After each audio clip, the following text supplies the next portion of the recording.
para que abramos a palavra do Senhor no Salmo de número 11.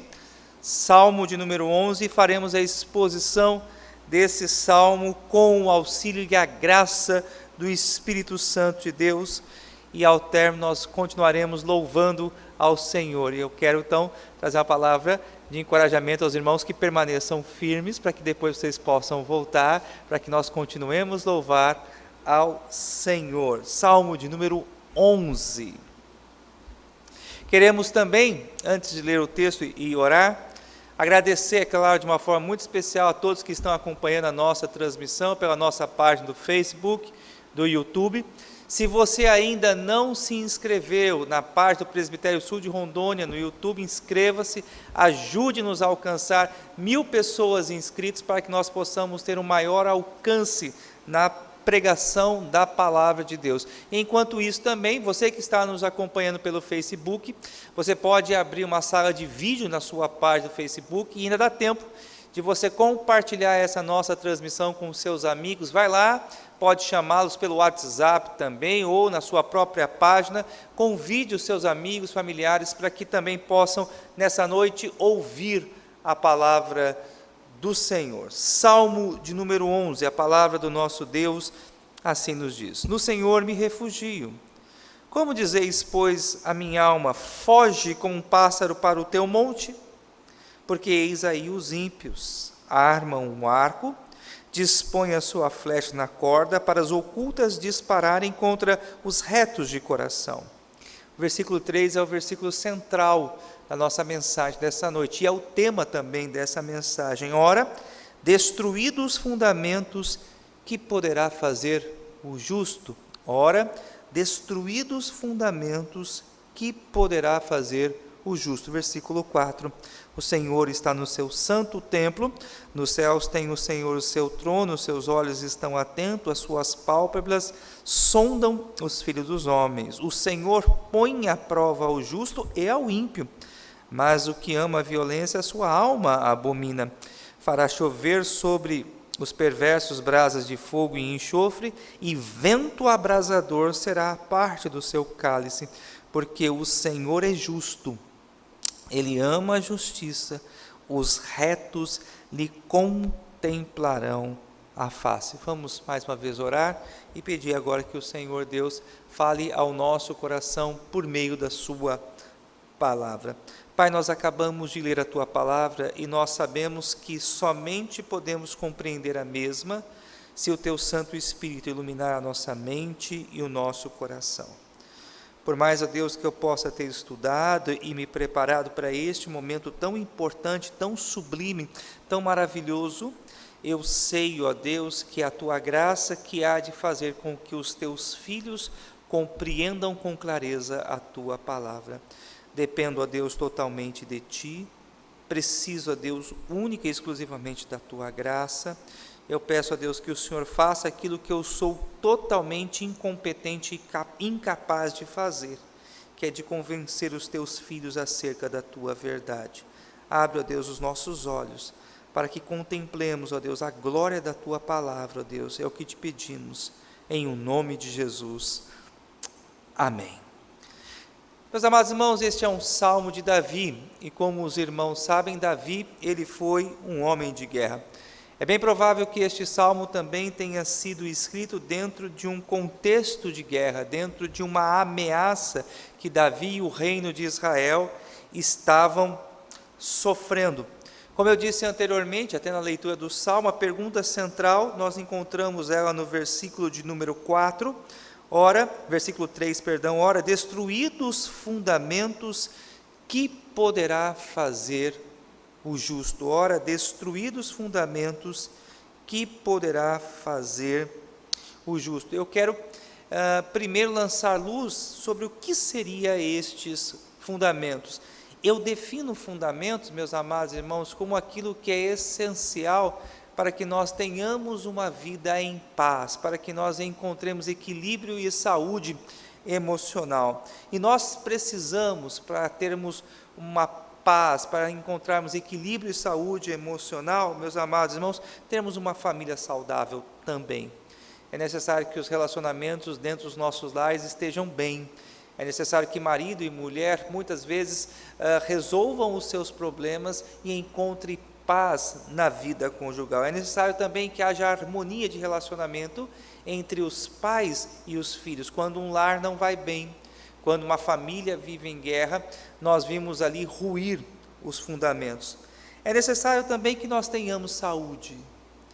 Como nós temos visto, muitas pessoas, infelizmente, têm estado doentes, acamadas, vítimas até mesmo do Covid-19.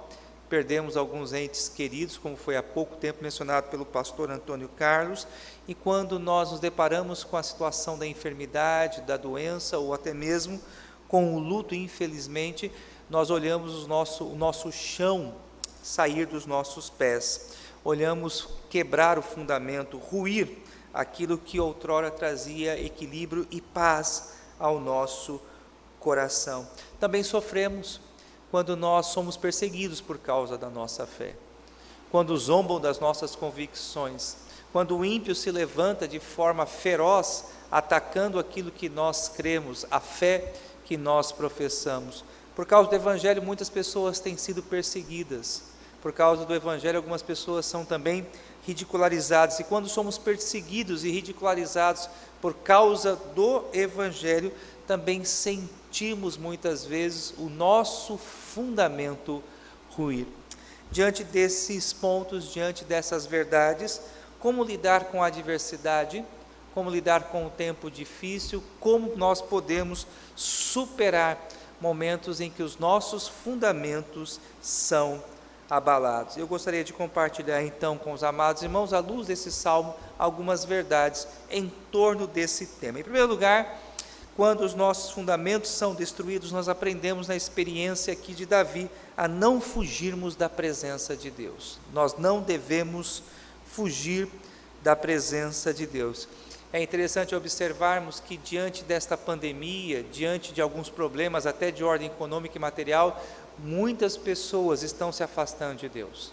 Algumas pessoas estão deixando de orar, de ler a Bíblia, mesmo podendo vir à casa do Senhor. Essas pessoas preferem muitas vezes ficarem solitárias, escondidas, fechadas em sua casa. Eu sei que nós precisamos tomar todos os nossos cuidados necessários, mas se você tem condições, se você tem saúde, você pode vir à casa de Deus. Não deixe de vir à casa do Senhor, não deixe de buscar Deus na sua casa, não deixe de ter uma vida de oração, não deixe de cantar louvores ao Senhor, não deixe de ouvir a palavra de Deus, não fuja da presença de Deus, não entregue o seu coração ao pecado, não entregue a sua alma à iniquidade, procure andar na presença de Deus. Eu fundamento essa afirmação que eu acabei de fazer, que nós não devemos fugir da presença de Deus, com a declaração que Davi ele faz no início desse salmo, no versículo 1, a primeira parte, por favor acompanhe, ele faz a seguinte declaração de fé: no Senhor me refugio. Davi estava diante de um exército provavelmente muito mais poderoso do que o seu. Davi ele estava recebendo ali a ameaça de morte. Davi corria sério risco de ver o seu reino derrotado, o seu povo levado ao cativeiro, mas ele, no rompante de fé, no rompante de coragem e confiança, ele declara: no Senhor me refugio. A posição de confiança de Davi, meus amados irmãos, se contrapõe ao conselho que provavelmente algumas pessoas próximas a ele haviam dado. No versículo 1 nós encontramos então o seguinte conselho que contrasta com a fé de Davi: como dizeis, pois, a minha alma, foge como um pássaro para o teu monte. É como se Davi estivesse aqui nesse salmo respondendo a alguém que diz: olha Davi, você não vai vencer os seus inimigos, você não vai ter condições de derrotar os seus adversários, foge para o monte. Provavelmente esse monte que é mencionado aqui no versículo 1 era uma fortaleza que Davi havia construído. O conselho que ele havia recebido é: esconde-se dos seus inimigos. Mas ao invés disso, Davi, no rompante de fé, ele afirma: não, eu não me esconderei, eu não me fugirei da presença de Deus, eu não vou buscar abrigo na minha fortaleza, eu sei que o Senhor Deus, Ele é comigo, e eu estou pronto para o combate, eu estou pronto para a batalha. E olha só que interessante que Davi chama estes conselheiros de ímpios. E aqui nós devemos entender ímpios como os descrentes, como aqueles que não têm fé. No versículo 2, Davi ele faz a seguinte afirmação: porque eis aí os ímpios. É como se ele dissesse: olha, está vendo como os ímpios se portam? Está vendo as palavras dos ímpios? E aí ele diz: armam o arco, dispõe a sua flecha na corda. E aqui ele está usando de uma metáfora para as ocultas dispararem contra os retos de coração. E aqui Davi não está falando sobre os inimigos de guerra, mas ele está falando sobre aqueles que são próximos a eles, os seus conselheiros, que de forma oculta dizem: olha, Davi, é melhor, ao invés de você confiar em Deus, você confiar na sua própria força, você confiar nas construções que você ergueu, você confiar na fortaleza que você ergueu, ali você estará seguro. O próprio Davi é aquele que faz a seguinte declaração no Salmo 20, versículos 6 e 7. Salmo 20, versículos 6 e 7, ele diz: agora sei que o Senhor salva o seu ungido, ele lhe responderá do seu santo céu com a vitoriosa força de sua destra. Uns confiam em carros, outros em cavalo, nós nos gloriamos em o nome do Senhor, o nosso Deus. Então, em primeiro lugar, eu e você aprendemos, à luz da experiência de Davi, a não fugirmos da presença de Deus. Eu rapidamente faço uma consideração aqui, antes de passar para o próximo ponto da mensagem. É tão comum a gente, nesses dias, ouvir a seguinte declaração: pastor, eu estou passando por um momento de tanta dificuldade, tanta luta, que eu prefiro dar um tempo da igreja. Eu prefiro, pastor, agora descansar um pouquinho. Está pesado demais para mim. Então, por causa das minhas lutas, meus problemas, eu prefiro me afastar da igreja. Eu quero te dizer, em nome do Senhor Jesus, que isto não tem nenhum fundamento ou base bíblica. Quando nós lemos a Escritura com atenção, o que nós podemos observar é que as nossas lutas, nossas dificuldades, os nossos problemas não são uma desculpa ou uma carta branca para que nós deixemos a presença do Senhor, para que nós nos afastemos do nosso Deus. Pelo contrário, o que nós aprendemos à luz da experiência de homens de Deus no passado é que quando nós passamos por lutas, por dificuldades, aí é que a nossa fé é provada, aí é que há necessidade de nós demonstrarmos a nossa confiança no Senhor. A segunda lição que nós aprendemos quando os nossos fundamentos são destruídos, meus amados irmãos, nós devemos continuar adorando ao Senhor. No versículo de número 4, nós encontramos a seguinte afirmação de Davi: o Senhor está no seu santo templo. O Senhor está no seu santo templo. Davi, ele está nos mostrando aqui, nos ensinando uma preciosa lição. Mesmo que os nossos fundamentos tenham sido destruídos, mesmo que nós não sintamos o chão nos nossos pés, nós precisamos continuar adorando ao Senhor, precisamos continuar servindo ao nosso Deus, precisamos continuar cumprindo as nossas responsabilidades de evangelizar, de discipular, de proclamar a palavra de Deus àqueles que estão perdidos. E eu quero pelo menos apresentar a você nessa noite, de uma forma bem breve e resumida, 3 motivos porque você deve continuar adorando ao Senhor, porque você deve, mesmo com algumas limitações, continuar vindo à casa de Deus. Em primeiro lugar, nós aprendemos que devemos estar sempre na presença do Senhor, porque na presença do Senhor há plenitude de alegria. Trago à sua memória o Salmo 16, versículo 11, na qual o salmista ele afirma: tu me farás ver o caminho da vida, na tua presença a plenitude da alegria, na tua destra delícias perpetuamente. Muitas vezes o nosso coração busca alegria, satisfação e realização nas coisas desse mundo, no sucesso profissional, na conclusão de um curso acadêmico, de uma remuneração financeira no trabalho, mas o que nós aprendemos é que a verdadeira fonte de alegria é o Senhor. E olhe que o texto, eu chamo a sua atenção para essa declaração, Salmo 16, 11, depois se você quiser ler em casa, ele diz: a plenitude de alegria, ou seja, somente em Deus nós encontramos plena alegria, total alegria, alegria completa. Se você anda triste, se diante dos problemas que você tem passado lhe faltam esperança, volte-se para o Senhor, busque ao Senhor, porque na presença do Senhor você há de encontrar plenitude de alegria. Você também deve buscar ao Senhor, porque no Senhor você há de encontrar direção para a sua vida. São tantos os problemas que nós enfrentamos, tantas decisões que nós precisamos tomar. Qual rumo nós devemos trilhar? Qual o caminho nós devemos seguir? E nós vamos encontrar a direção certa para a nossa vida à luz da palavra do Senhor. O Salmo de número 119, versículo 105 diz: lâmpada para os meus pés é a tua palavra e luz para os meus caminhos. Portanto, meus amados irmãos, a palavra do Senhor, ela é luz para os nossos caminhos, ela nos mostra a direção. Talvez você esteja desnorteado, sem rumo, perdido. Volte para o Senhor, adore ao Senhor, busque a Deus, que a sua palavra, a palavra do Senhor, há de lhe mostrar o caminho certo.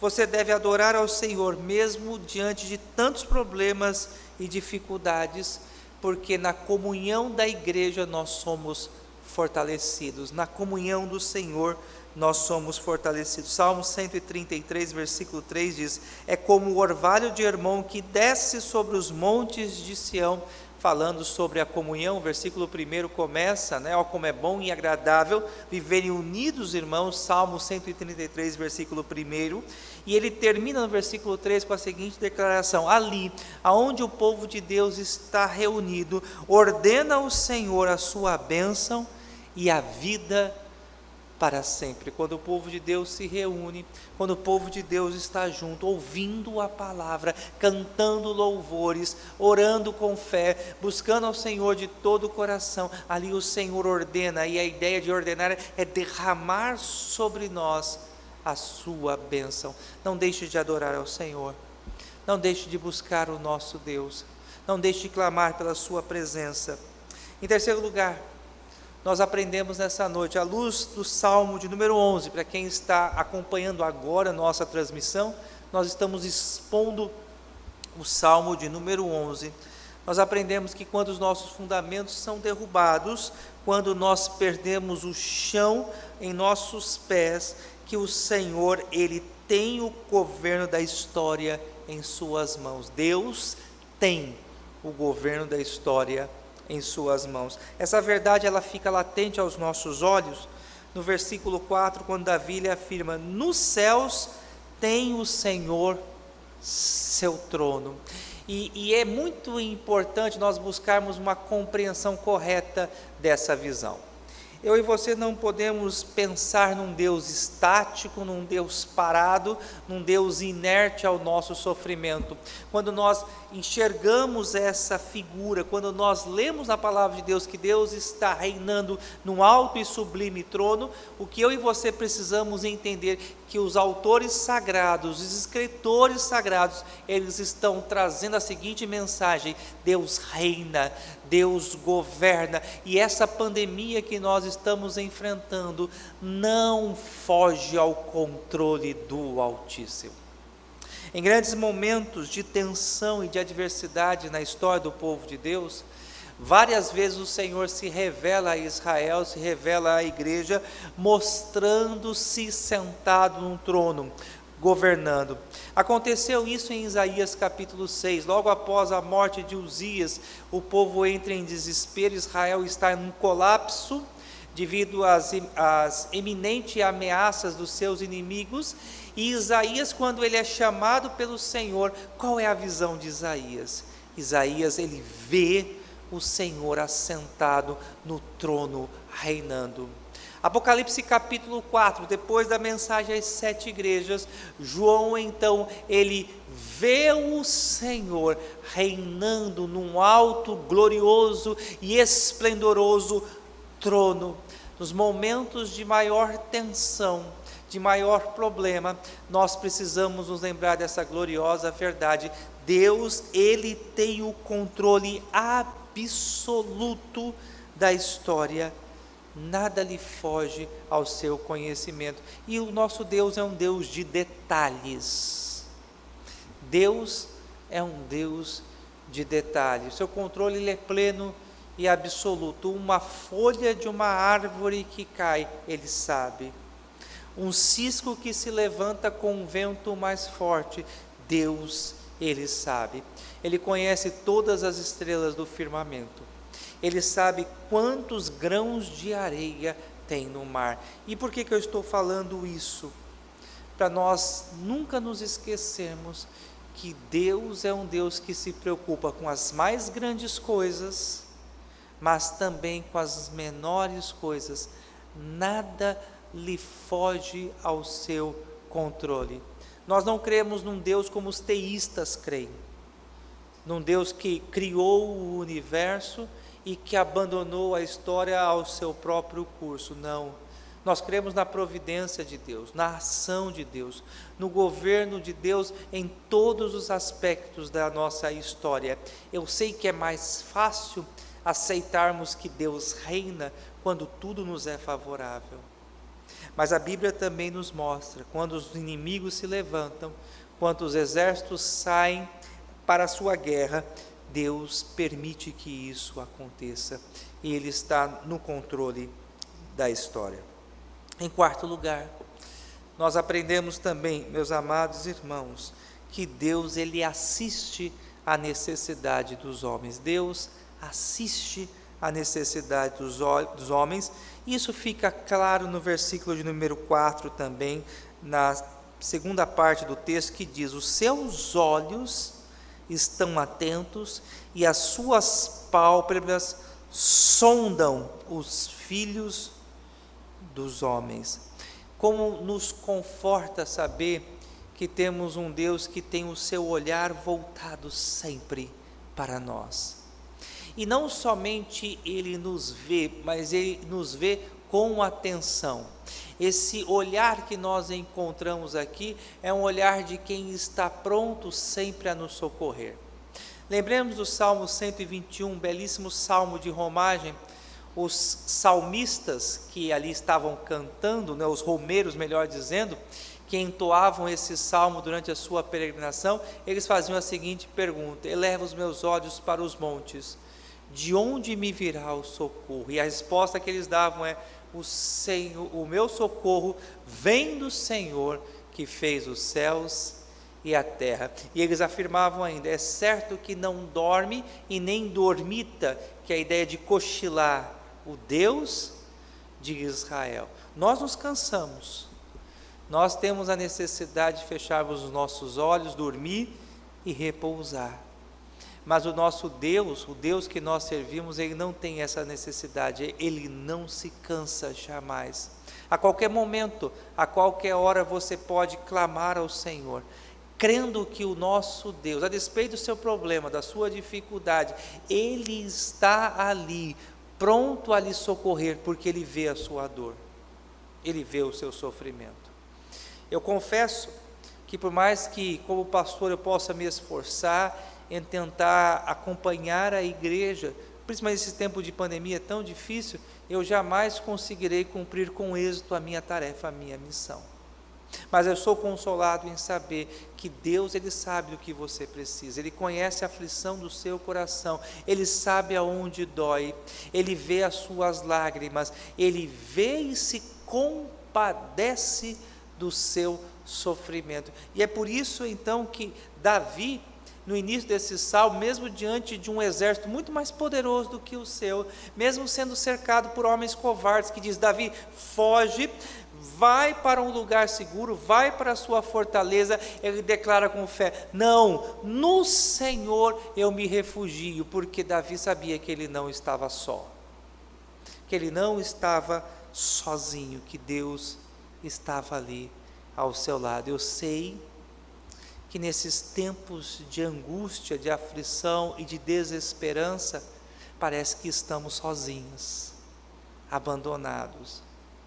Mas não se esqueça que o Deus que governa o universo, que criou todas as coisas ao poderoso som da sua voz, que formou o universo conforme a sua vontade, os olhos dele estão voltados para você. Ele te vê, Ele te enxerga, Ele está sempre contigo. No texto que nós estamos estudando também, Davi, ele se depara com aqueles homens que se levantaram contra ele e disseram: aonde está o seu Deus? Aonde está o Deus que você serve? E a igreja, de uma certa forma, também ela tem sido achincalhada nos últimos dias por homens de coração endurecidos, por descrentes, por ímpios, que bradam contra os céus, que zombam contra o nosso Deus e ridicularizam a nossa fé. Alguns até dizem: talvez você deva orar mais alto para que o Deus que você serve possa então colocar fim a esta pandemia. São inúmeros os memes que nós encontramos no Facebook, escrito por pessoas que não têm nenhum tipo de temor do Senhor no coração e que ridicularizam aqueles que temem e servem ao Deus vivo. Não somos apenas nós hoje que sofremos esse tipo de ataque violento.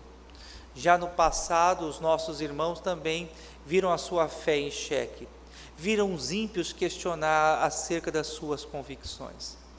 Mas esse salmo, ele nos consola, porque mesmo diante dos problemas, das adversidades e dos homens ímpios que se levantam contra nós, temos um Deus que nos serve. E eu gostaria aqui de trabalhar justamente essa questão. Em quinto lugar, quando os nossos fundamentos são destruídos, nós precisamos nos lembrar que Deus, ele põe à prova o justo e ao ímpio, mas ao que ama a violência, a sua alma o abomina. Esse salmo, ele confronta, amados irmãos, a teologia evangélica predominante hoje no cenário nacional.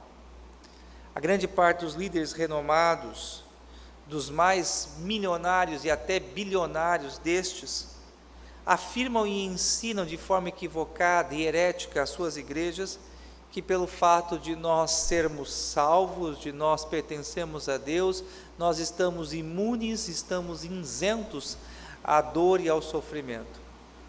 Curiosamente, um dos benefícios dessa pandemia, e a gente precisa sempre aprender a enxergar o lado bom de tudo que nos acontece, a pandemia tem revelado a mentira nos lábios desses homens. Porque esses falsos apóstolos, esses falsos bispos, esses falsos missionários e pastores, que ocupam um tempo expressivo na televisão ensinando mentiras e engano a outras pessoas, nada puderam fazer diante dessa pandemia. Mostraram-se fracos, mostraram-se totalmente incompetentes e incapazes de poder resolver o problema. A pandemia mostra a força do nosso Deus, mostra a fraqueza do homem, a dependência do homem. O texto nos ensina que Deus, ele põe à prova também o justo. Não é porque eu e você fomos justificados dos nossos pecados, não é porque eu e você temos a marca de Cristo em nossa vida, que nós não passamos por lutas e por dificuldades.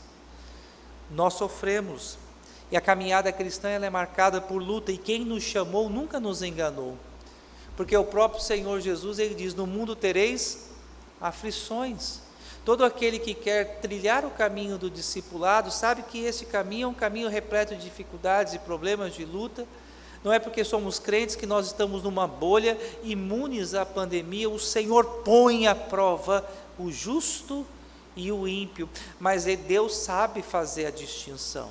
Quando nós encontramos a afirmação no versículo seguinte, que o Senhor, ele sabe quem pratica violência, e porque essa pessoa pratica violência, a sua alma abomina, o que o salmista está nos mostrando é que Deus, ele consegue fazer a distinção clara do justo e do ímpio. Portanto, você não pode medir o amor de Deus pelos problemas que você está passando. Você não pode questionar a bondade de Deus pelas lutas que você está enfrentando. porque você foi infectado pelo Covid, porque você tem alguém na sua casa que está infectado, ou até mesmo porque você perdeu um ente querido diante dessa grave doença que nós estamos hoje vivenciando, você não pode questionar o amor de Deus. Porque o texto, de uma forma muito clara, mostra que o Senhor, Ele põe à prova o justo e ao ímpio.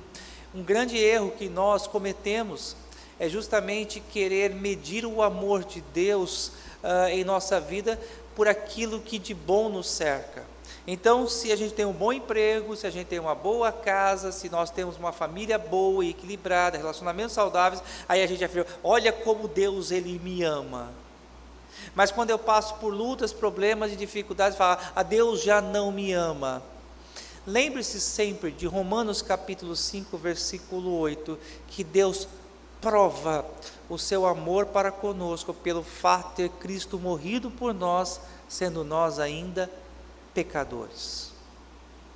A maior prova do amor de Deus na nossa vida não se dá quando temos saúde, temos um bom emprego, um bom carro, temos uma boa casa, mas a prova cabal, sublime do amor de Deus se deu na cruz do Calvário, quando por meio do sacrifício de Cristo, eu e você fomos salvos e redimidos.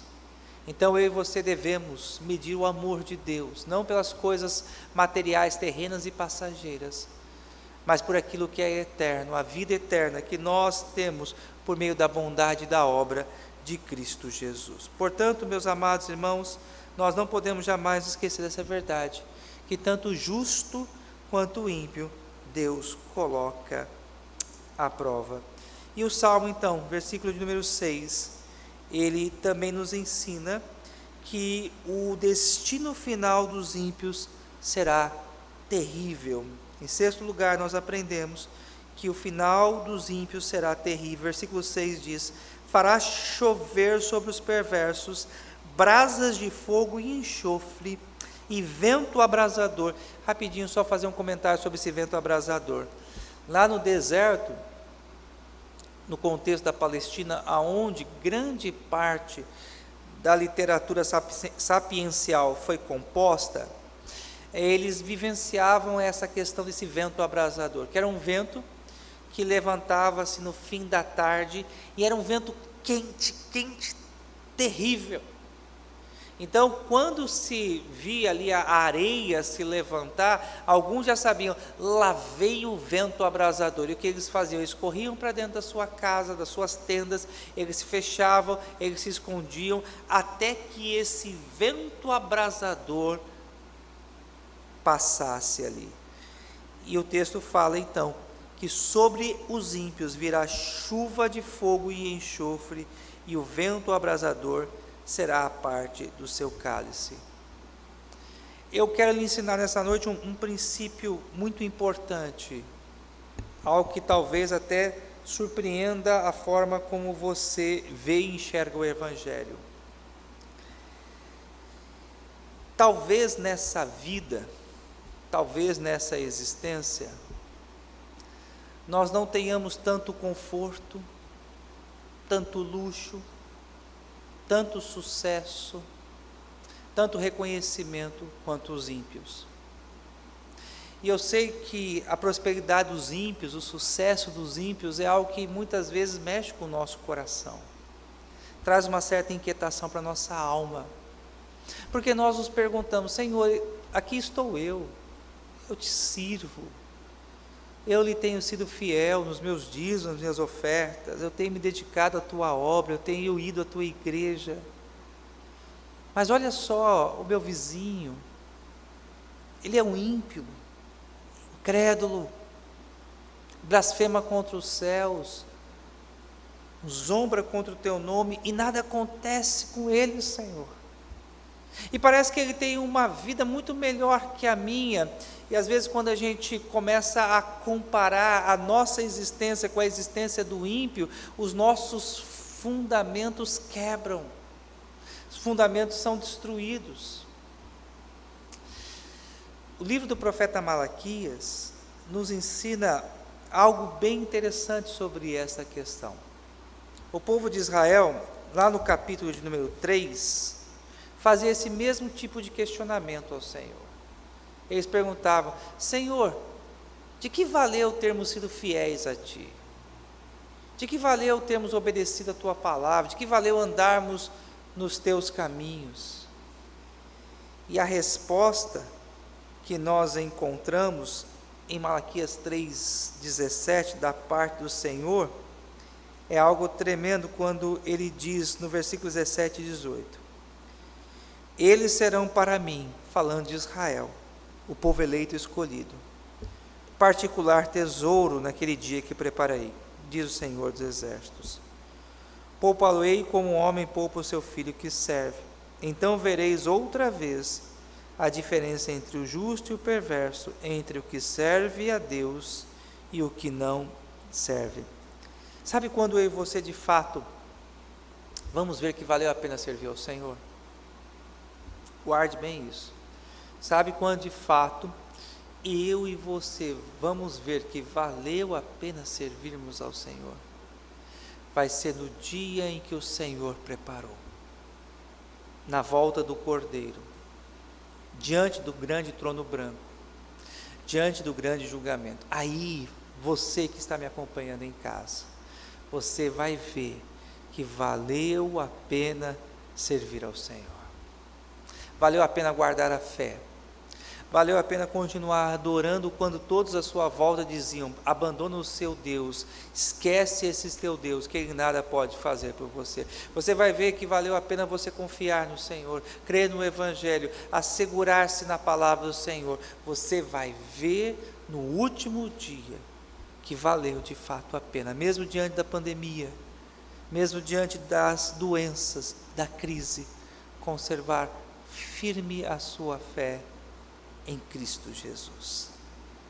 E para terminarmos aqui, o salmista, ele traz à nossa memória, ele lembra-nos essa gloriosa verdade. Versículo 7 diz: porque o Senhor é justo, Ele ama a justiça, os retos lhe contemplarão a face.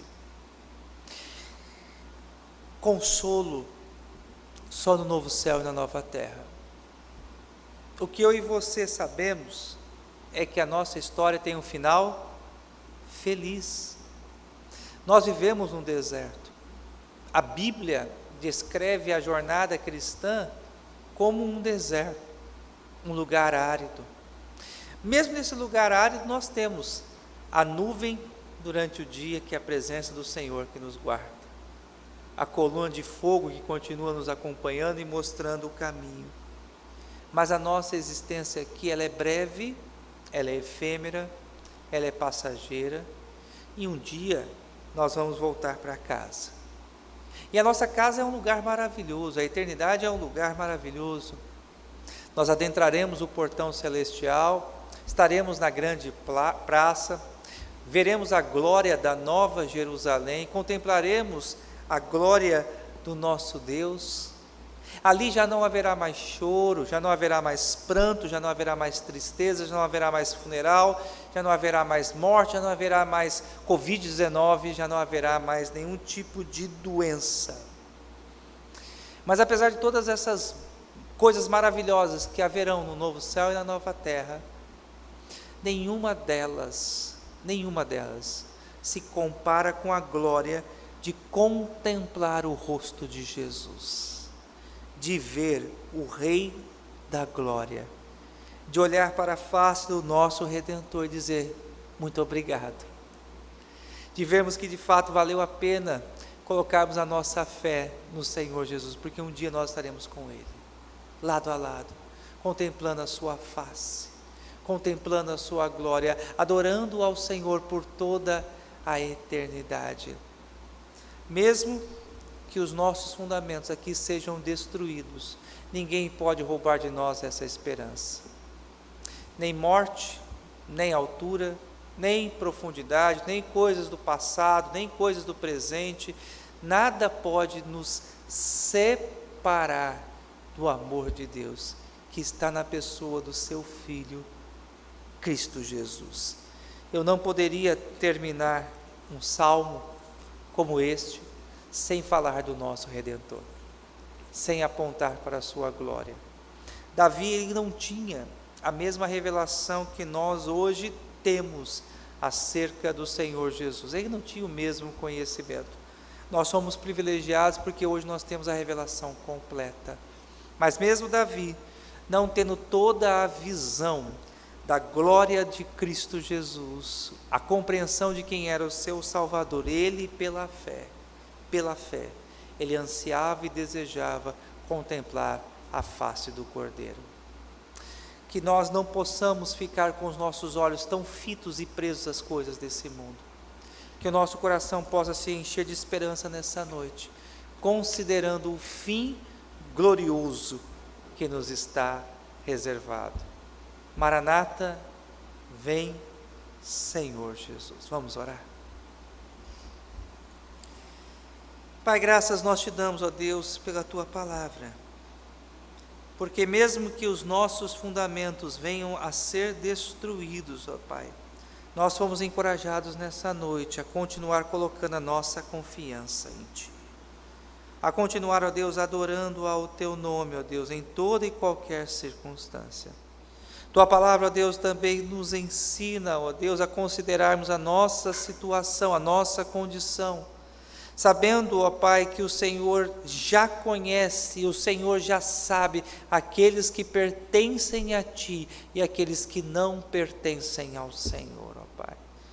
Obrigado, ó Deus, porque o Teu olhar de graça está sempre nos acompanhando. Obrigado, ó Pai, por saber que em Cristo Jesus nós fomos amados, eleitos e escolhidos. Pai, Te louvamos, ó Deus, por tudo que o Senhor tem feito, pela Tua palavra bendita que enche o nosso coração de esperança. Abençoa, Senhor, o lar daqueles que estão acompanhando, ó Deus, essa transmissão. Que o Senhor venha renovar a fé, a esperança, enche de paz e alegria o coração daqueles, ó Deus, que estão tristes nessa noite, ó Pai. Seja sobre nós, ó Deus, a Tua graça e abençoa-nos, ó Pai, em o nome de Jesus. Amém. Deus abençoe. Vamos